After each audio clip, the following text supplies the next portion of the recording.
guys, welcome back to my channel and welcome to a new video. Today I'm starting a new reading vlog and I'm doing it. As you can tell from the title, I'm starting my vlog series for the Karamazov Brothers.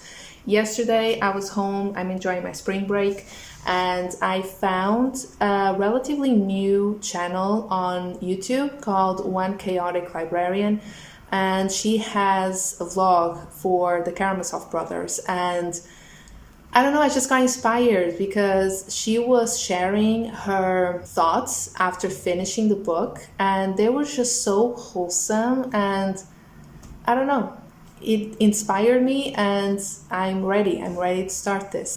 This is going to be such a journey, I know, but I'm really excited. So I'm going to link her video down below.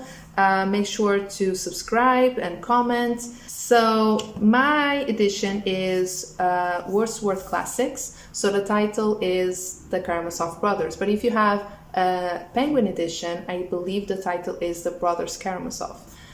I've mentioned this before, that the titles are different according to the edition. I don't think that's an issue. And I really like mine because it's super floppy and I really like the cover as well. I think that if you get all of his major novels in this edition, Wordsworth Classics, they all match, the covers all match, and when you have them lined up like this, the squares all match, so I think that's exciting. I'm going all out, so I picked a bookmark, which I usually just pick a random one, but because Book Depository is closing, for some reason, I don't want to know. I'm still upset about that because I get a lot of classics from Book Depository, or I used to get, and now I don't know what I'm going to do. I think I'll have to order them in the bookstore, which might take a while for them to get here, but you know, it's fine. I chose this one, very nice, and I have my tabs. Not sure why, because I've never read this book, so I'm not sure what I'm going to annotate, but according to One Chaotic Librarian vlog, sorry, my cat is here and he wants to play with the tripod, but he can't. You can't play with the tripod because I'm filming. He's very upset that I'm not letting him near that.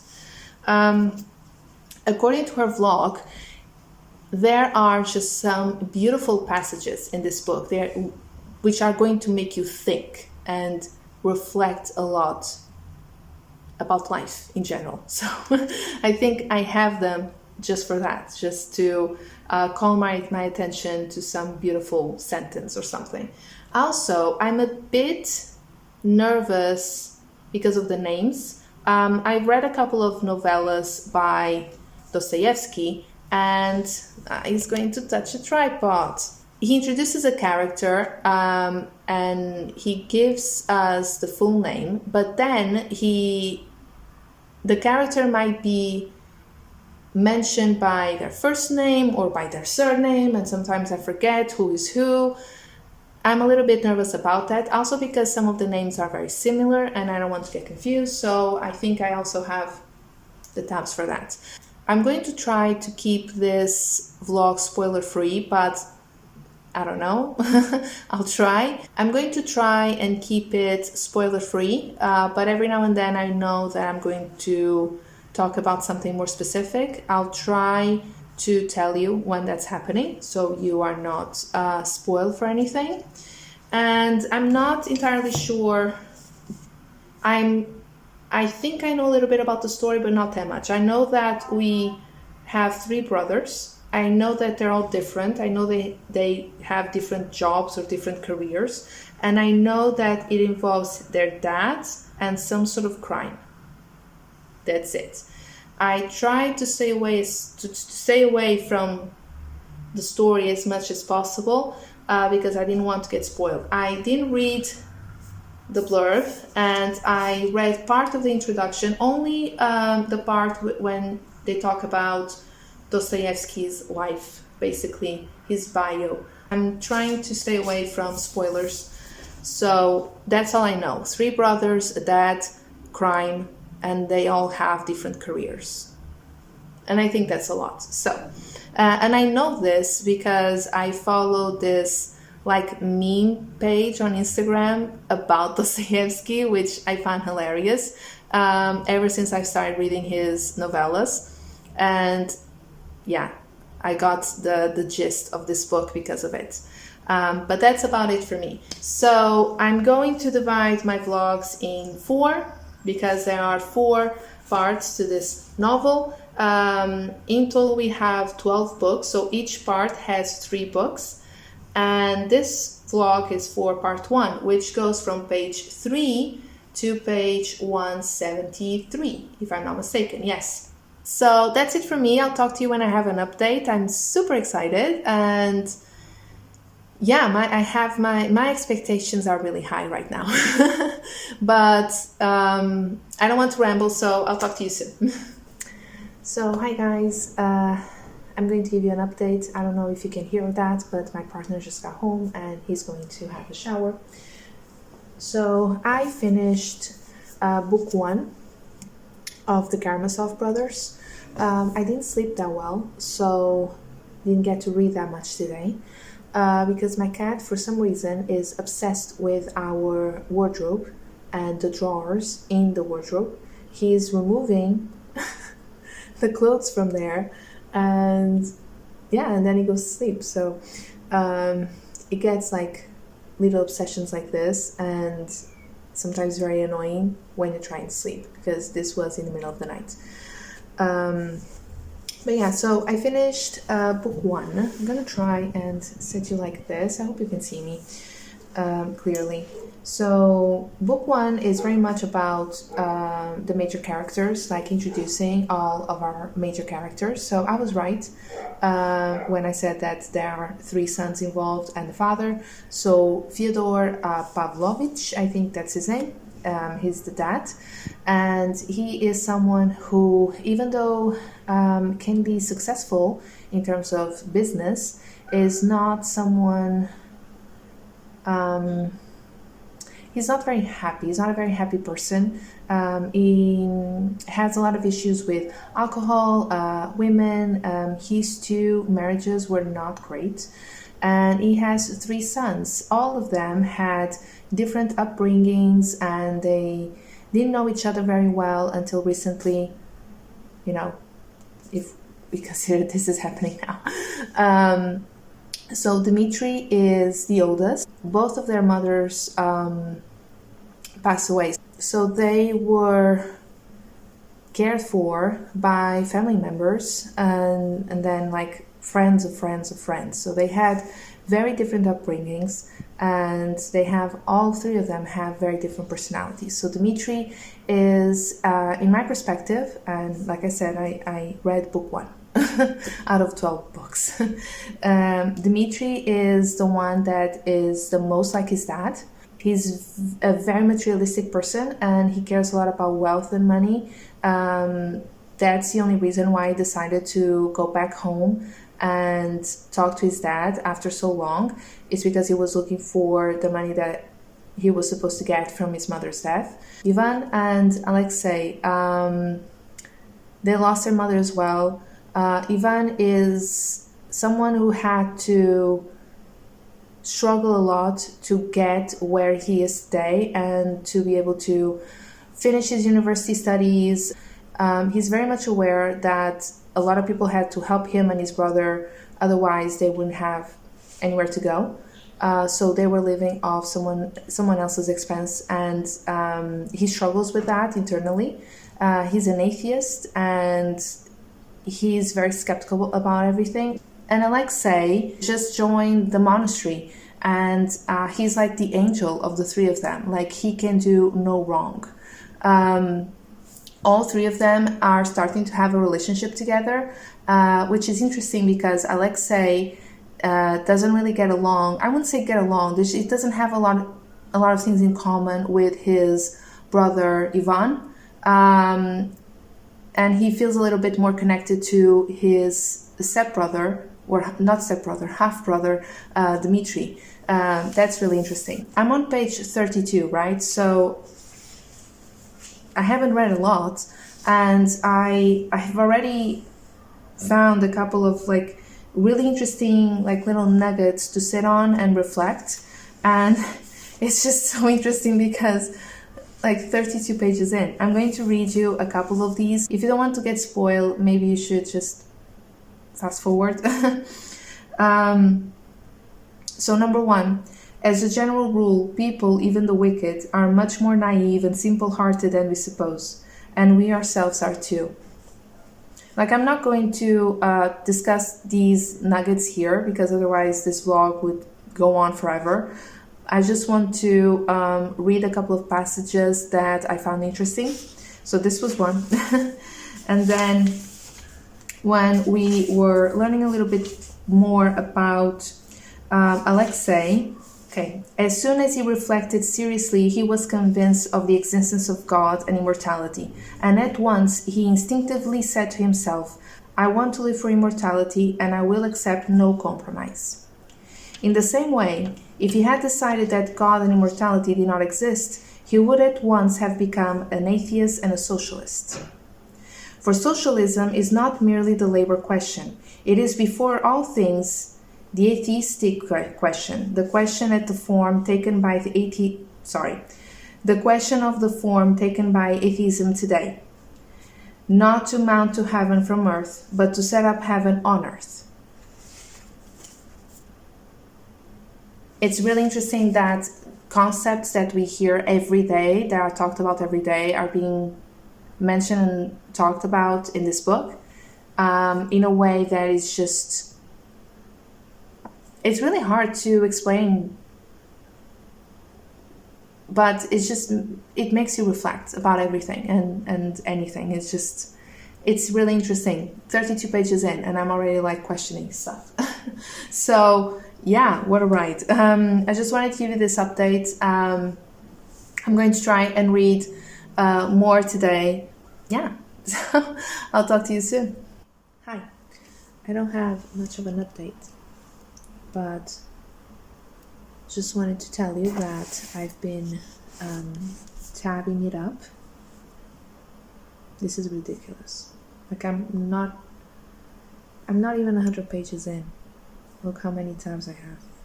There is just a whole lot of wonderful passages to reflect upon, and it's just crazy. I started book 2.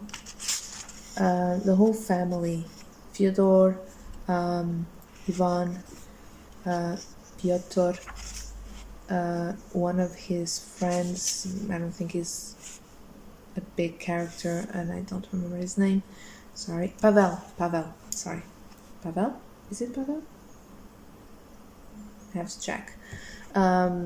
They all went to the monastery where Alexei is, and they want to meet the elder. So he's a spiritual Father Zuzima, and Dmitri is late. They went with the purpose of trying to restore some harmony in the family and restore some relationships, because Dmitri, this is around the time Dmitri is actually considering taking some sort of legal action against his dad, but he hasn't shown up yet, and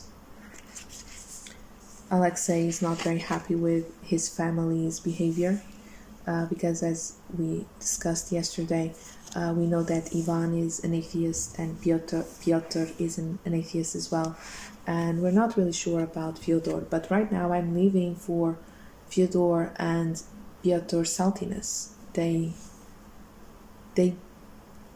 can't stop arguing with each other, and it's done in a way that it's so funny to read. Fyodor is extremely dramatic, and he's always trying to somehow upset Pyotr, and he acts all innocent, but he's not. He's a hypocrite, and he's going out of his way to upset Pyotr and make him talk, make him say something against him, so he can say, look what he's saying, look what he's saying about me. I'm reading it very slowly. right now we're just we got to learn a little bit more about Father Zosima and what he does for the people who visit him. He had some interesting conversations with two women. One lost her son, and the other one hasn't heard from her adult son in a very long time, and she's wondering if she could ask him to bless his soul, even though she's not 100% sure he's dead. And I tabbed all of his answers to this because some of the things he says, I want to reread them and go through them again. It also talks a little bit about mental illness, especially in women in Russia. Our narrator says that it's prevalent among us in Russia. And how these women, when faced with the sacraments, they go quiet and it soothes them. And it is said that this comes from exhausting toil too soon after hard, abnormal, and unassisted labor in childbirth, and from the hopeless misery from beatings and so on, which some women were not able to endure like others.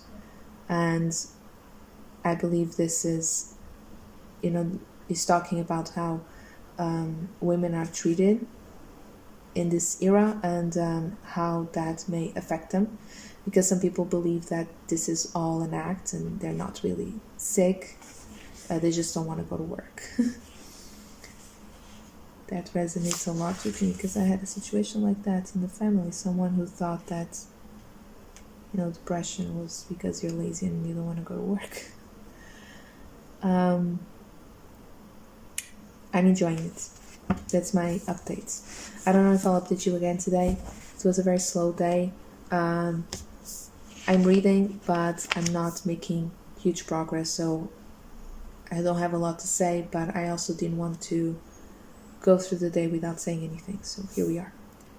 Talk to you when I have anything else to say about this.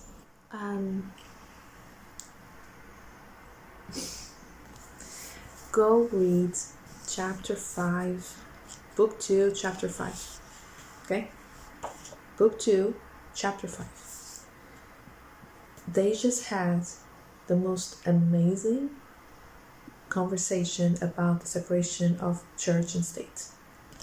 And I'm like, what? And we're talking about like long pages with no paragraph break.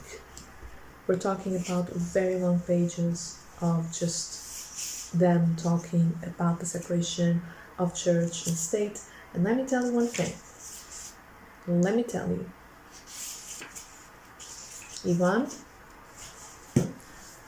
we love an intellectual lad. I like him. He's probably my favorite character so far.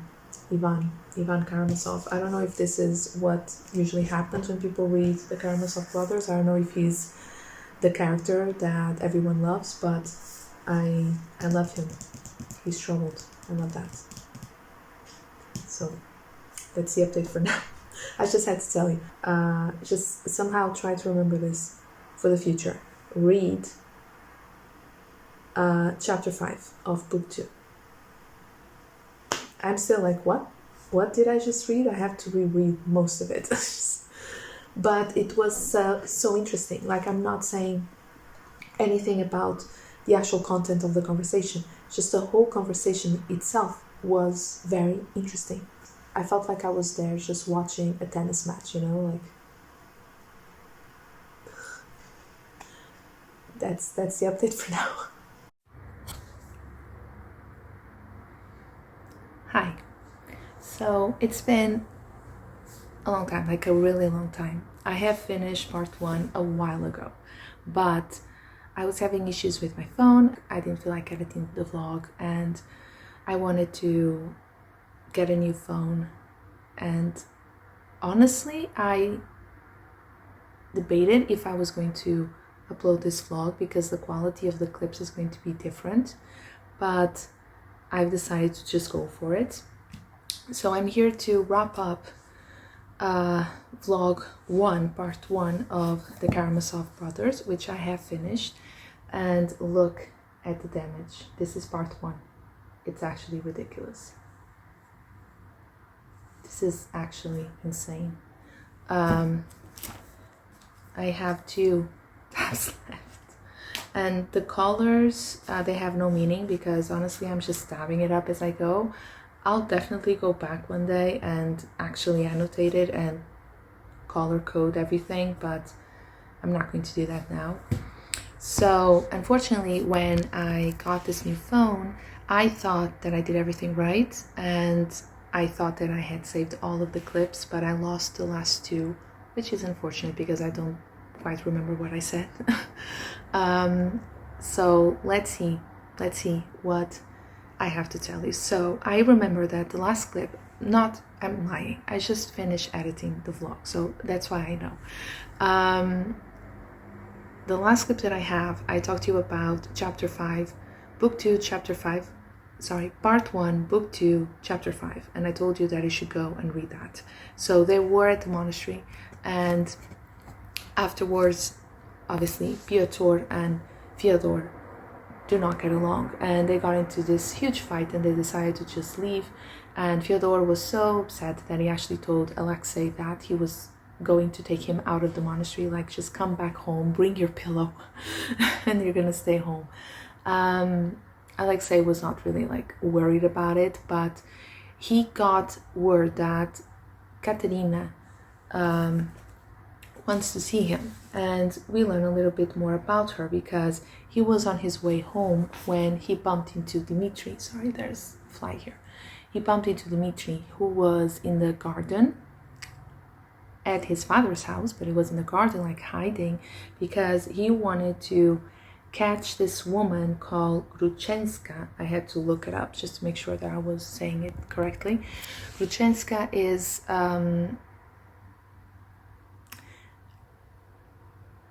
you know, she's the type of woman with like some questionable morals, and Dmitri is obsessed with her. He wants to marry her, but she's only attracted to money. Like, she doesn't care about the person, like, she doesn't care who it is as long as they're gonna, take care of her. So he is afraid that she's going to choose his father instead. No red flags there. And he ends up telling Alexei about his relationship with Katerina. And Katerina is this lady. She entered his life just sort of by accident when he was in the military. Helped her with her father because her father was caught like stealing a bunch of money, and he helped her in a way, and they ended up solving the issue, and so they were in a way together and engaged to be married. But Ivan met her, and I was in the bookshop. I was in the cafe in the bookshop reading this, and he says that Ivan is in love with her. Ivan is in love? What? And the girl and I share the same name. Kidding. But yeah, Dmitri automatically thought, okay, if he's in love with her, she's gonna choose him, so why am I going to stay here and wait? I'm just gonna go and get together with Gruchenska and live with her and be happy with her. Like, that's not even possible. That's just not possible. That's not gonna happen. And Alexei was telling him, well, you can't just do this. You can't just, that's not, you need to figure this out. So Dmitri asks him to go to Katerina's house and tell her that he sends his regards. Dmitri sends his regards, which is like sort of a code, like, we're done, we're through, the engagement is off, best regards. But before Alexei gets to Katerina's house, he goes into Fyodor's house, his father's house.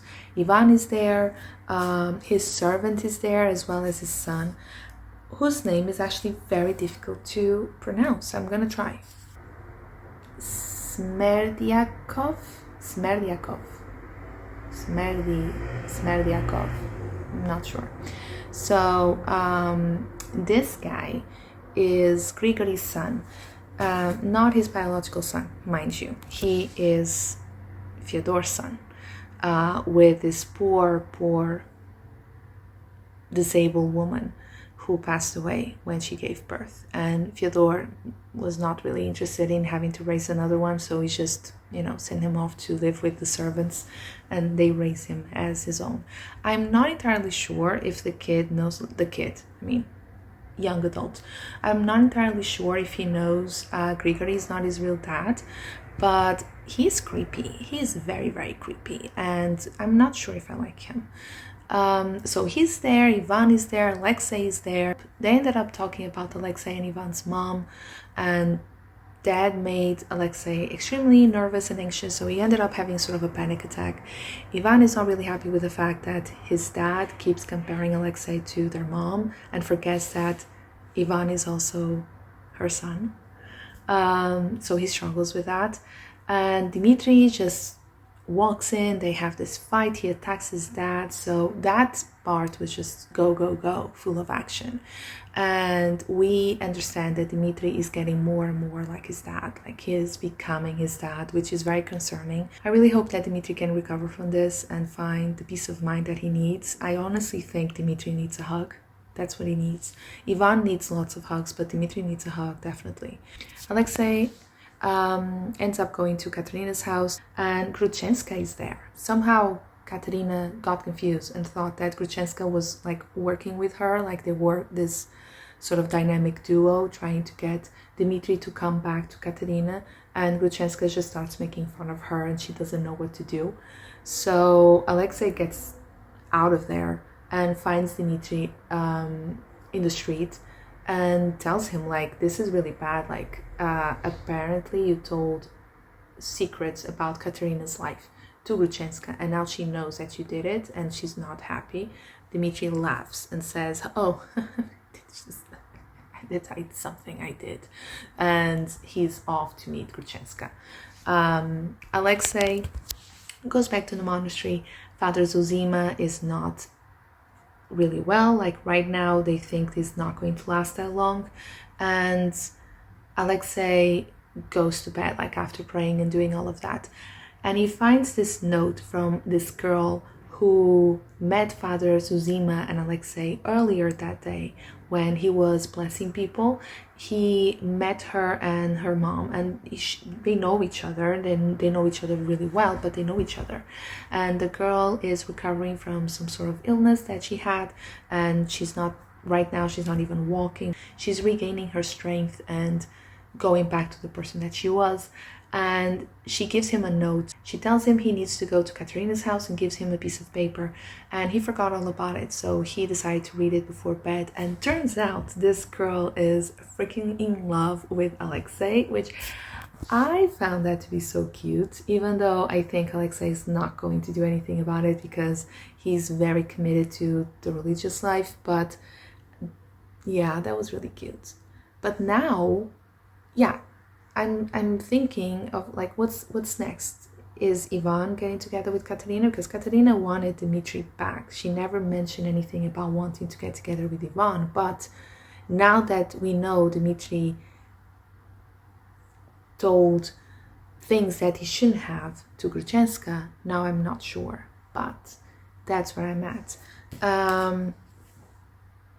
The last book 3, was such a ride, just a whole lot of different things happening. Ivan hasn't been with one of his siblings like one-on-one, just talking yet, but Dmitry and Alexei had this like 2 long chapters, just the two of them talking and Alexei trying to understand what was happening with Dmitry's relationship. And I really like to see their relationship in a way grow, because Dmitry really, really loves Alexei and he looks up to him. He wants to protect him at all costs. Like I've said before, Alexei is an angel and can do no wrong, but I always go for the problematic lad. So I'm waiting for more Ivan, and we want Ivan to have a bigger role here, so I'm excited. But this is the damage and it's ridiculous. So thank you so much for watching. I really hope you enjoyed this. I know that I'm not very coherent throughout. It's just so difficult to express what some of those nuggets that I read mean, and you just know they're really powerful and they're making you question and reflect about just a lot of different things. But I sound kind of stupid because like I'm having issues expressing myself. It just feels very complicated, but hopefully by the time I finish the series and I start the review, hopefully that will be, you know, all taken care of. So yes, thank you so much for watching. By the way, just a little, you know, heads up. My students found out that I have a YouTube channel. I keep telling them that I don't know what YouTube is. And they show me my channel and I keep telling them that it's not me. So yeah, but there you go. Anyway, I'll talk to you very, very soon. Like, comment, subscribe, and I'll see you on my next video. Bye.